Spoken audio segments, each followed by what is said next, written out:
Igrači su spremni, a karte su podeljene. Polećemo.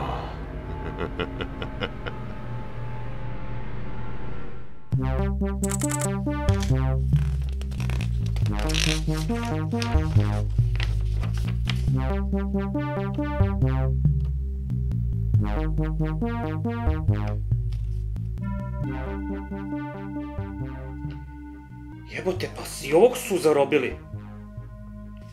Da sam znao, možda sam i njega mogao da spasim, ali... Kako sam ja to mogao da znam? A i pitam se, kakve veze ova igra ima sa bilo čim?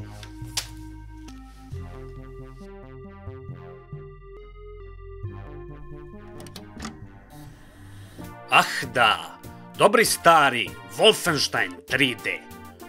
Ovu igru je napravio id Software i izašla je 1992. godine. Prva igra u nizu gde idete i ubijete naciste, prva FPS pucačina i prva 3D igra. Samo što zapravo nije ništa od toga. Dobro da, prva igra s ovim imenom je bila igra Castle Wolfenstein, koja je izašla 1981. godine. Igra je bila jedna od prvih, ako ne i prva stealth igra, jer ste morali da se sakrivate, prerušavate u nemačke uniforme i imali ste ograničenu municiju, nedovoljno da ubijete sve neprijatelje, a glavni cilj je bio da nađete tajne ratne planove nacističke Nemačke i da pobegnete iz zamka Wolfenstein. Iako je igra bila primitivna, kontrole su bile prilično kompleksne. Pored horizontalno i vertikalnog kretanja, imali ste i dijagonalno kretanje, što samo po sebi nije problem. Ali i pištolj možete da nišanite u 8 pravaca, što znači da imate 8 dugmića za kretanje, 8 za nišanjenje, 1 za pucanje i 1 za preturanje po kovčezima. Kad smo kod kovčega, u nekim slučajevima morate da čekate i preko 200 sekundi da bi otvorili jedan jebeni kovčeg. Ali srećom, brzina igre zavisi isključivo od brzine procesora. Uprkos tome, igra je bila prilično uspešna i prodala se u preko 20.000 primeraka. Nastavak za tu igru je izašao 3 godine kasnije, ali ovog puta vaša misija je bila da ubijete Hitlera. Beyond Castle Wolfenstein je praktično bila ista igra sa sitnim izmenama, ali nedovoljno da isprati, a kamoli da prevaziđe prvu igru. Druga igra je bila prilično neuspešna i kompanija koja je pravila ovu igru je vrlo brzo otišla u bankrot. Skoro 10 godina kasnije, nakon što je prvi Wolfenstein izašao, pojavila se mala firma pod nazivom id Software sa jednim planom da osvoje ceo svet! Dobro, naravno, ne baš u bukvalnom smislu. Verovali ili ne, konzole u tom periodu su bile superiornije mašine nego računari, jer su računari bili primarno namenjeni za rad sa dosadnim tabelama, često sa užasnim CGA grafičkim karticama. A igre tog vremena su imale problema sa takozvanim scrollingom. I sve igre na PC-u su bile primorane da učitavaju scenu po scenu. Ali vreme je došlo da se to menja. Jedna od prvih igara sa scrollingom bio je Commander Keen, koji je id Software izbacio. Ubrzo su i drugi developeri uspeli da optimizuju svoje igre, pa scrollovanje staza više nije bio problem, a id je morao nešto da učini kako bi se izdvojio iz mase. Vreme je došlo da se osvoji treća dimenzija. Prvi pokušaji 3D prostora bili su primitivni, dosadni i prazni bez tekstura. Ali ljudi iz id Softvera su bili odlučni da poguraju tehnologiju korak dalje. Iako je na ekranu i dalje bilo sve 2D, uz pomoć tehnike poznata kao raycasting, uspeli su da naprave engine koji će da omogući iluziju 3D prostora. A sad je samo bila potrebna priča. Neki od njih su se dosetili dobre stare igre Castle Wolfenstein, pa su zatim kupili prava za igru i legenda je stvorena. Wolfenstein 3D. Ali pre nego što počnemo sa ovako legendarnom igrom, moramo da uzmemo legendarni joystick, Power Station, idemo!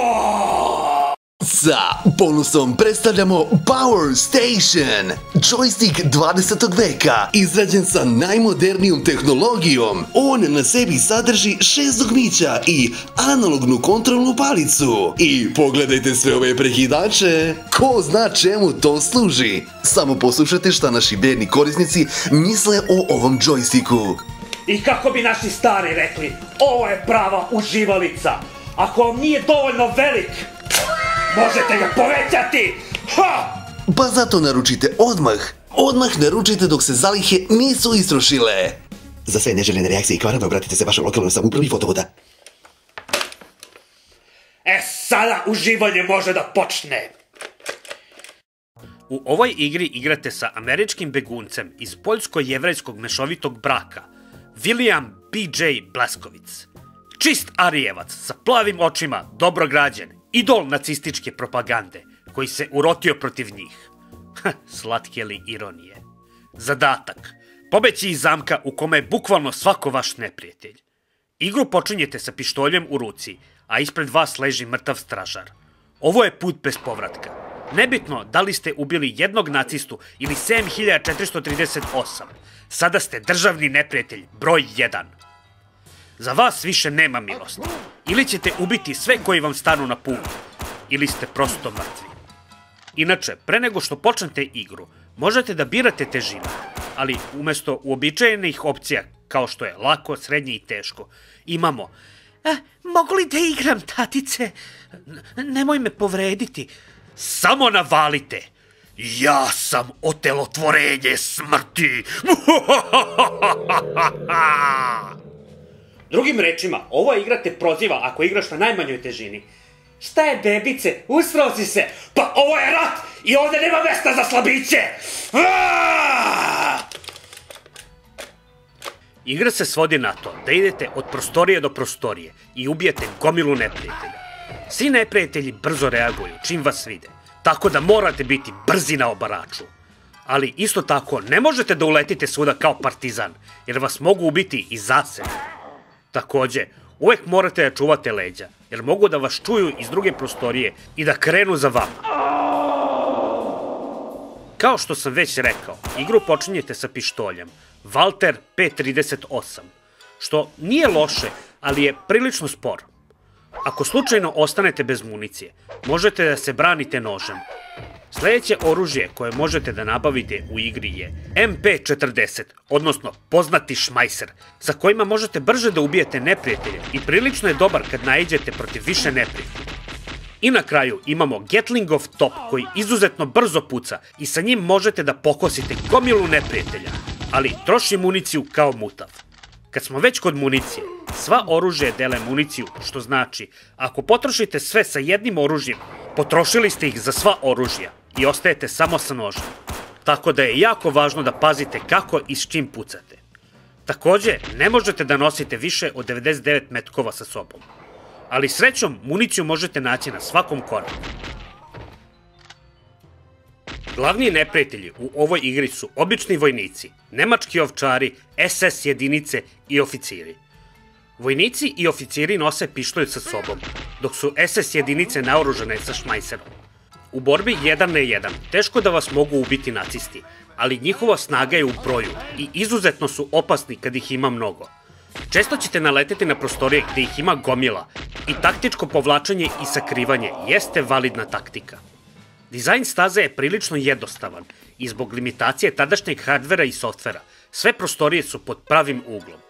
Naravno, nisu sve staze iste i na dosta mesta ćete vidjeti nacističke simbole, obaveštenja na nemačkom i portrete Hitlera, čisto kao podsjetnik da nigde niste sigurni. Jedna izuzetno loša stvar je to što su staze napravljene kao lavirint. Ponekad ćete morati da se vraćate pola staze nazad, samo zato što ste zaboravili ključ, što ni malo nije zabavno. A neke staze će namerno da vas jebu u mozak sa lavirintom. Gde sam ja, koji kurac? Gde sad treba da idem?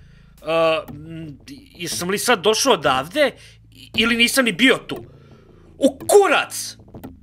Naravno, šta bi bila ovakva igra, a da nemamo tajne odeje? Na nekim mestima možete da pritisnete zid i da otključate tajnu prostoriju, punu zlata, municije, naoružanja, prečica, života, pa čak i skrivenih staza. Jedna od skrivenih staza je zapravo dizajnirana po Pac-Manu i vijaju vas duhovi koje ne možete ubiti. I također, dosta je teška jer nemate pojma gde se duhovi nalaze. Zanimljiv detalj, moram da priznam. Da, inače, ovu igru počinjete sa 3 života i kada umrete, morate da igrate celu igru od početka. Ali, srećom, možete da snimite igru kad god poželite, tako da su životi u potpunosti besmisleni. To je verovatno razlog zašto nikada više nismo videli živote u FPS igrama. Još jedna besmislena stvar u ovoj igri su poeni. Da, poeni. Svaki put kad ubijete neprijatelja ili kad nađete neko blago, dobijate poene. I čemu služe poeni? Apsolutno ničemu. Mada znate šta je zanimljivo? Blaskovic ne može da nosi više od 4 oružja i 99 metkova sa sobom. Ali zato može da nosi 4000 tona zlata! To nema nikakvog jebenog smisla. Igra je originalno bila podeljena u 3 epizode. Prva epizoda je bila freeware i delila se besplatno. Slobodno ste je mogli kopirati i distribuirati po želji po volji, dok su se ostale epizode naplaćivale. U igri možete da vidite faks preko koga možete da naručite ostatak igre. Pitam se da li dan danas možemo da naručimo preko faksa ovu igru.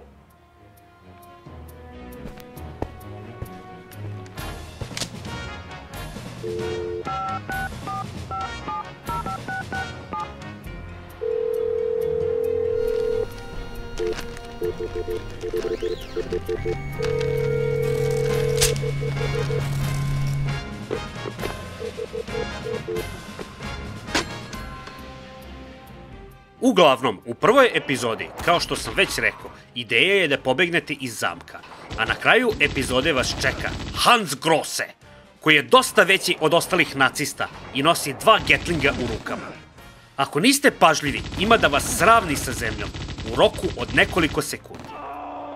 Nakon prve epizode, Blaskovic se udružuje sa lokalnim pokretom otpora i oni mu saopštavaju da su saznali da se vrše neki užasni eksperimenti nad ljudima u zamku Hölleheimer i da je zato odgovoran dr. Šabs, koga treba sprečiti kako ne bi njegove armije živih mrtvaka pokosilo ceo ljudski rod. U drugoj epizodi princip je isti. Pištolj u ruke i rokaj sve pred sobom, dokle god ne stignete do šefa epizode. Jedina prava razlika u ovoj epizodi je ta što pored već viđenih jedinica imamo i ove zombije, ali osim toga sve je manje više isto. U ovoj epizodi 7. staza je izuzetno kratka. Pogledajte vi samo ovo!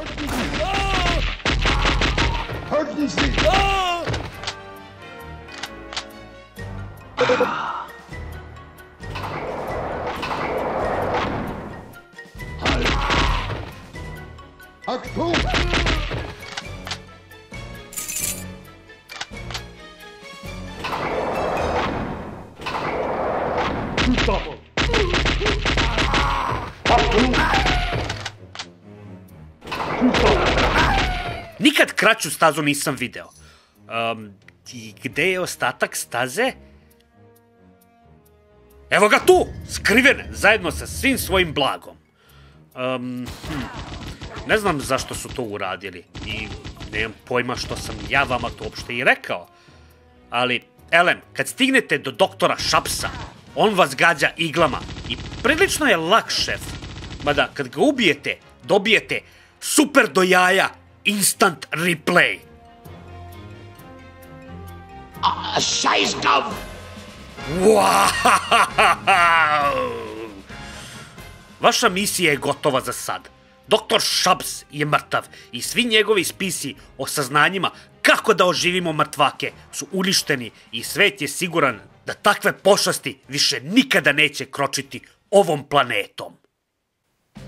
Iako nacistički režim sve više i više pada na svoje kolena i dalje na hiljade ljudi svaki dan gubi svoj život u koncentracijnim logorima, vreme je došlo za okršaj sa čovekom koji je upalio ratnu mašineriju i uvukao ceo svet u mračno doba Drugog svetskog rata. Vreme je došlo da ubijemo Hitlera. I treća epizoda se odvija u Hitlerovom bunkeru, ali neće se on lako predati. Kao i u prethodnim epizodama, trebate da pređete 9 spratova, punih nacista, naoružanih do zuba, odlučni u tome da štite svog Führera po svaku cenu. Mada, kada stignete do Hitlera, on vas spremno čeka u svom robotskom odelu, naoružan sa 4 Gatlinga. Borba je surova i ako ste samo delić sekunde spori, ima da vas izbuši kao švajcarski sir. Njegov oklop je jak i njegova mašinerija pravi jeziv zvuk koji ledi krv u žilama. Mada, kada mu uništite oklop, borba je ovog puta više fair 1 na 1. I ubrzo nakon toga ćete čuti njegove poslednje reči. Eva, auf Wiedersehen.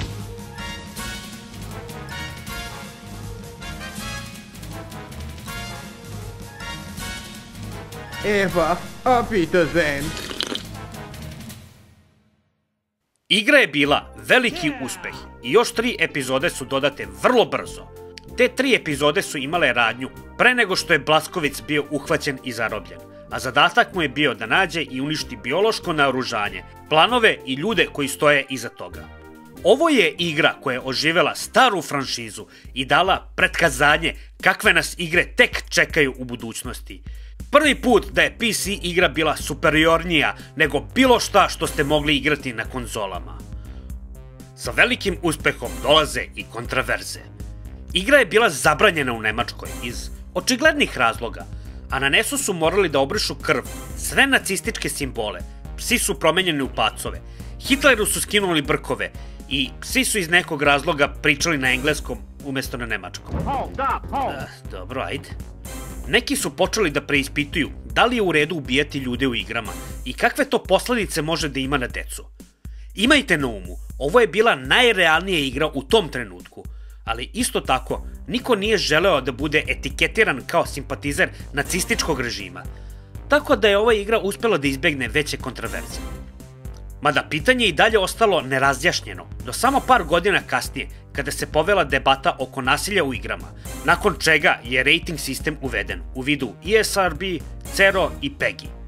Ova igra je i tad bila korak ispred svih, jer je samo u sebi imala rating od strane id Softvera, koja kaže da ova igra nije namenjena za mlađe od 13 godina. Možda sam ovo trebao ranije da vam kažem, ali jebi ga, kad ste već tu, znate šta možete očekivati od mene. Mada, niko nije mogao da očekuje od jedne ovakve igre da postane bolja od bilo koje druge igre na bilo kojoj konzoli. Zapamtite, tada su konzole bile daleko superiornije nego bilo koji kućni računar. Kućni računari su služili za editovanje teksta i tabela, ali ne više. Nakon ove igre sve se promenilo. Pa, vreme je za nagrade. Prva nagrada. Pradeda FPS-a. Iako ova igra nije bila prva pucačina iz prvog lica, ova igra se može nazvati začetnikom ovog žanra, jer je definisala kako jedna FPS igra treba da izgleda. Druga nagrada. Izgubljen u lavirintu. Ja razumem da su tada igre imale ozbiljne limitacije, ali neki delovi igre su zaista napravljeni kao lavirint u kojima je izuzetno lako izgubiti se. I treća nagrada, lažni 3D. Ništa u ovoj igri nije 3D, što je fascinantno. Ja nisam ulazio u sitna crevca kako i na koji način su izveli to, jer bih pričao samo o tome sat vremena, a znam da mnoge vas to ni ne zanima. Uglavnom, svaka im čast. Ova videoigra je bila veoma bitna u svetu videoigara. Ona je pogurala tehnologiju napred i dokazala da jedna PC igra može biti bolja nego bilo koja igra na konzoli. Znam da je ova igra prilično loša za današnje standarde, ali ako hoćete nešto drugačije, nešto divlje, imam za vas. Brutal Wolfenstein 3D! Da, ajmo! Pu, pu!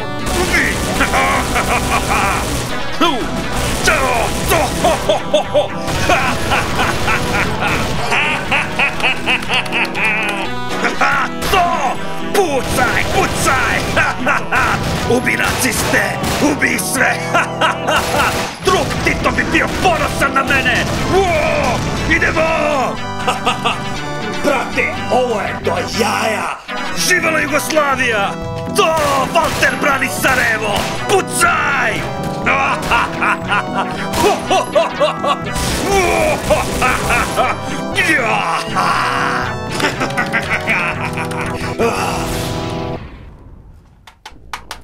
Jebim ti jugoslovensko govno, kad ću po... Eno ga! Pero, konačno smo te našli. Koji ste mi sad vi faktor? Mi smo iz pokreta otpora. Borimo se protiv vrhovnika. Dolazimo iz NDPS Alfa. A jeli, kako ste vi uopšte dospeli do mene, a? Dobili smo dojavu preko faksa. To se nije ni važno. Pero je u jako velikoj opasnosti. Vrhovni komandant sprema opasno oružje da uništi sve. Neće da dimenzionalne sfere. I ti si nam jedina nada da nas spasiš. Gde ste baš mene našli? Nemamo sad vremena da objašnjavamo. Ajde, vate ga, pođi s nama. Čekaj, stani! A jebo mater, i stolicu su mi ukrali. A u pičkova, šta se ovdje dešava? Sad ću ja nekom da jebam mater.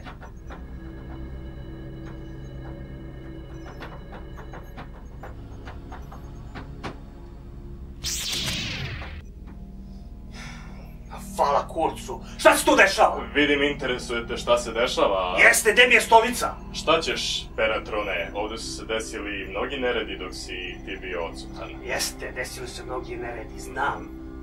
Pričaj. Ne znaš, slušaj.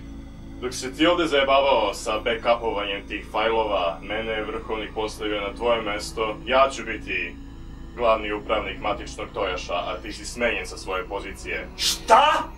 Šta da ti radim? Sljedeći put pazi čime se baviš u ovako kritična vremena. Pa kritično je bilo da se backupuješ, šta ti pričaš? Šta bre ti sereš, koga ti zajebavaš? Za to se ti obrati nekom nadležnom. Ja za to nisam nadležan. Vidimo se, Peratrone. Jebat ću mater nekom!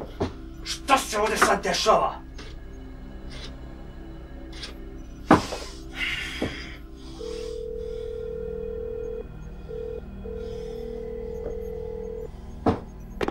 Alo, centrala! Dajte mi vrhovnika!